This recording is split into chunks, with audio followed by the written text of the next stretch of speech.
Okay, so I am here on the roof of the O'Neills. You can see the photos. And I actually went and drew out an outline here. We're gonna pull one for the roofing locator service and another one for NTS to identify the shingles. These are two shingles that were damaged by wind. And I'm gonna go ahead and go through and do this assessment. What I did is you got numbered 1, 2, 3, 4, 5, 6, 7, 8. All of these possibly could be affected by pulling these two shingles. This also helps us know the repairability, as I am a roofing repair assessor. So anyway, with these, because of the nails we have to do, and starting right here, knowing that we have to break the seal along here, that's why these bottom two are affected.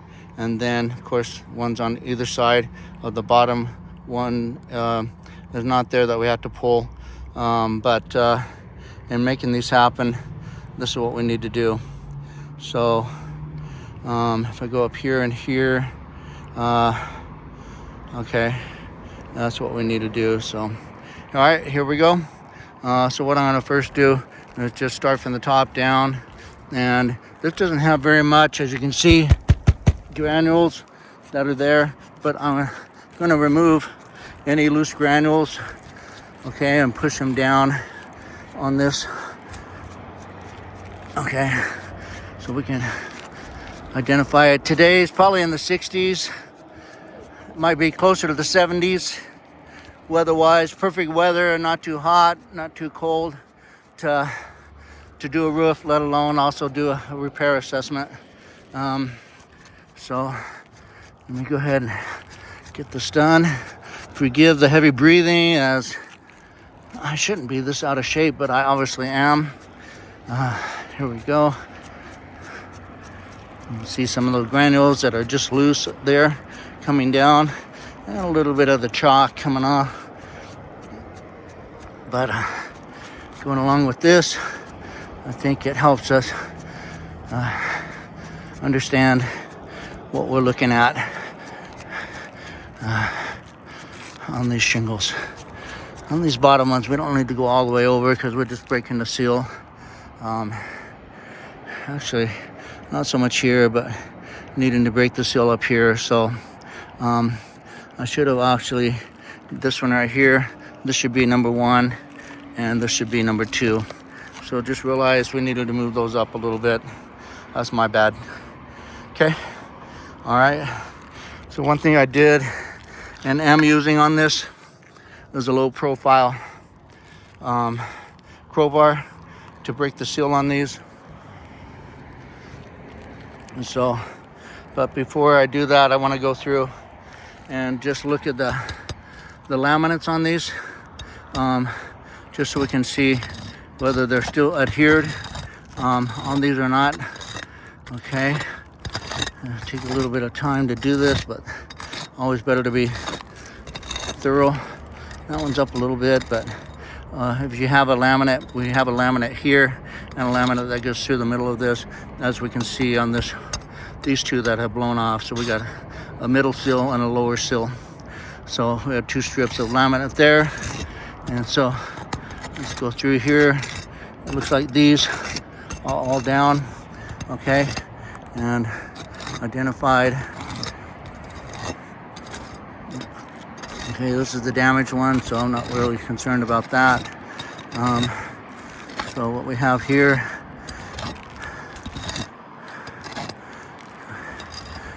going here, and these shouldn't affect it very much over here, but still are affected as we get closer to.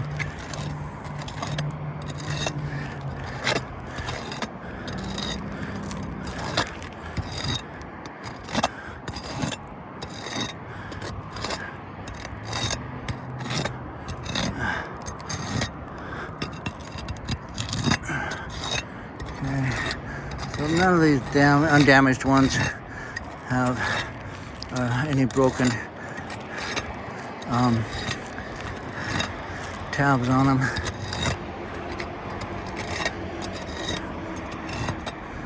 And what we're trying to do is just find out that on the bottom that these are not broken loose right now.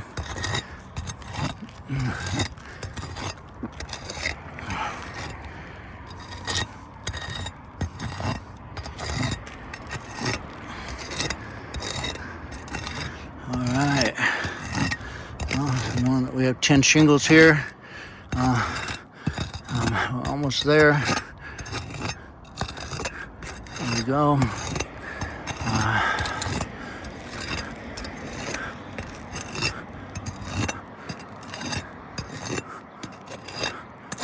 Alright, there we go. Alright. So get under here. And so with that, let's see if we can't find, first of all, and locate where on this first shingle.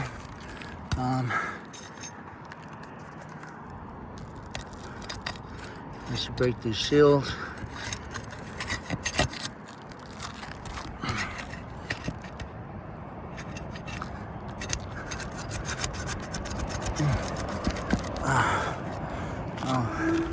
See if we have to break the seal from this side. Trying to do this as careful as possible. And nice breaking part over here a little bit. Right here, you can see that it tore. I'm trying to be as careful as possible.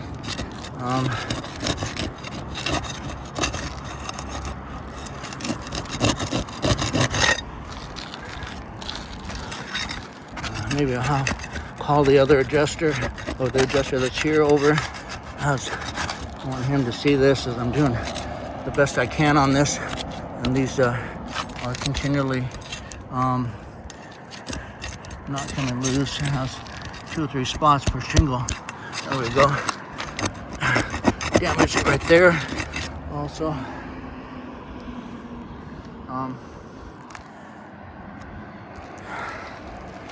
could I ask a little bit of you just seeing this for a minute?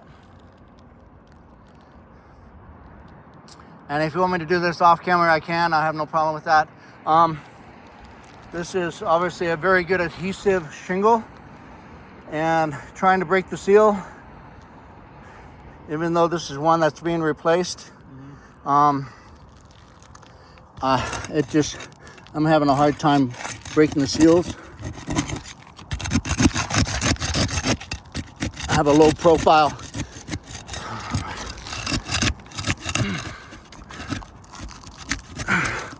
That's just breaking really hard. I had to break this seal too. Maybe I'll start from the corner. Usually a little easier to get under. Come from the side. This popped loose. Anyway, just wanted to let you see that. I'm gonna go ahead and pull them anyway, okay? Thank you. It's gonna be pretty tough to get, I'm trying to get these pole shingles off without damaging them, darn it. Usually pretty good at this, especially with the heat from the sun on these.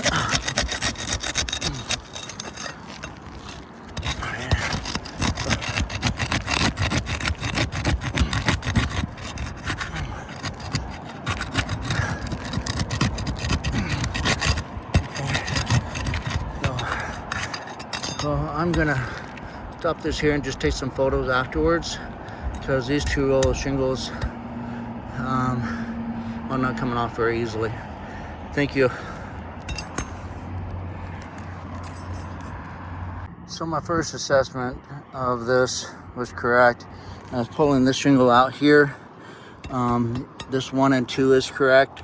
I pulled this one out, which I should have X'd. So I'm gonna have this down below. So I'm not gonna send off a NTS report right now, only because on this one it's not repairable, even if we could find a report or a compatible shingle, which with the age of this, I don't think there is one. Okay, but we have definite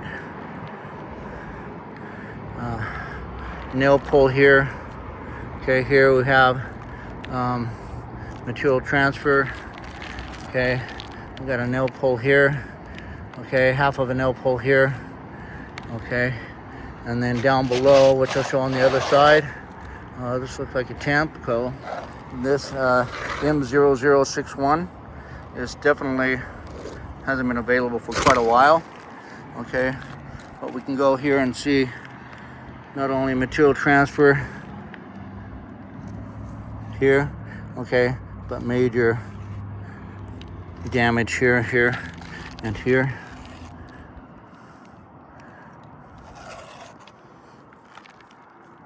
Okay, so where did my little piece of chalk go anyway? I have that, and here we go. Thank you for your time.